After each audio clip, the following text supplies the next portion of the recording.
Hi, my name is Jeff Hughes. I am the founder and CEO of Level Up Learning. We operate both Skill Samurai and Level Up Kids. Today, I want to tell you a bit about who I am and the experiences that have shaped me and brought me to this place. One of the things that I'm passionate about is the power of education to transform people's lives. My mom's family immigrated to Canada when she was a teenager, and somehow in that transition between countries, nobody noticed that she didn't know how to read or write. She graduated from high school and she was functionally illiterate. I remember in kindergarten and grade one, as I was learning to read, I started helping my mom and teaching her how to read using flashcards.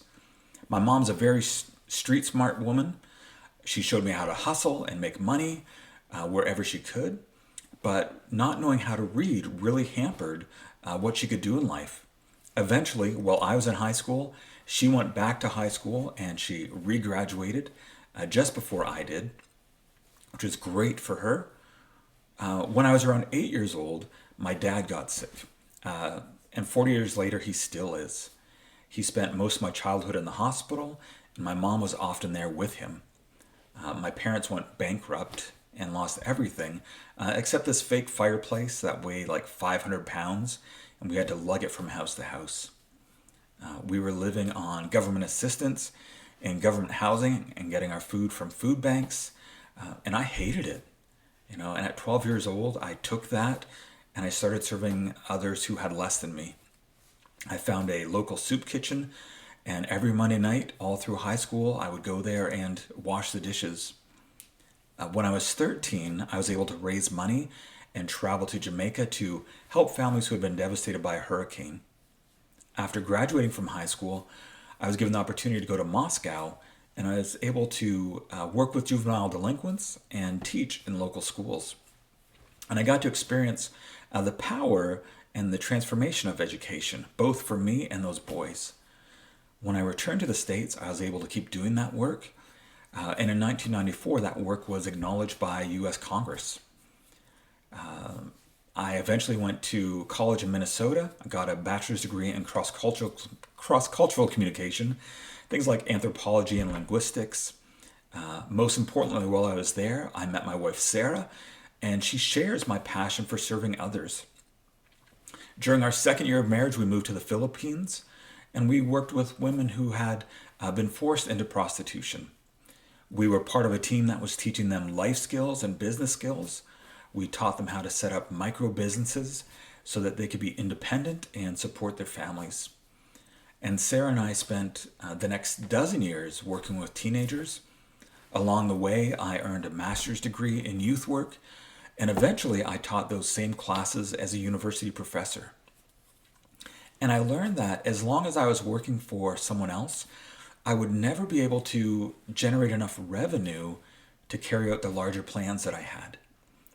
So I began exploring businesses, and I spontaneously bought a pizza restaurant. It was a mistake, but I always tell people that it was my starter business. It was my MBA program.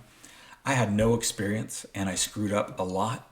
I'll save those stories for another video. I also learned a lot. Within a year, I was one of the top 3 pizza chefs in Canada, and we had raving fans. 8 years after it closed, people still talk to me about that restaurant and how much they miss it. That business led me to a job as a franchise coach. I knew that I wanted to create a franchisable business, and I found the one company in my city that was franchising. They loved what I did with the pizza restaurant, and they hired me because of it. At the time, they had over 100 locations, and I helped with the onboarding, training, and ongoing coaching of over 40 franchisees. My favorite part was brainstorming, planning, and marketing with them. And it was around the fall of 2014 that I started teaching myself computer programming. I'll be honest, I realized quickly that I was not cut out to be a full-time computer programmer. But through that process, I became aware of the critical need in our schools to enhance education by offering computer programming classes. I saw a need and a business opportunity, and in 2015, we offered our first coding camps. They sold out in 2 weeks, And in many cases, they sold out in cities before I even had a location booked. In year 2, we doubled. Year 3, we doubled again. And then I was running year-round classes with over 100 students a week. And I was running summer camps in 13 cities with hundreds of students every week. And this was the birth of this company. The franchise company that I worked with, they supported me, and they still do. They helped me set up and design this company. They've been great mentors over the past 6 years. There have been a lot of evolutions, but the drive is still the same. I believe that education transforms people's lives. And through franchising, we are able to transform more lives and more communities than I could reach by myself. And we're looking for franchise partners that share that belief. This isn't just about kids' coding classes. This is about lifelong, transformational education opportunities. People can come to our centers, learn new skills, and then go out and use them to improve their lives. In my next video, I'll talk to you about why we are focused on STEM, science, technology, engineering, mathematics. We'll talk about the skill gap, the job gap, and the opportunities for high-earning careers that these skills qualify students for.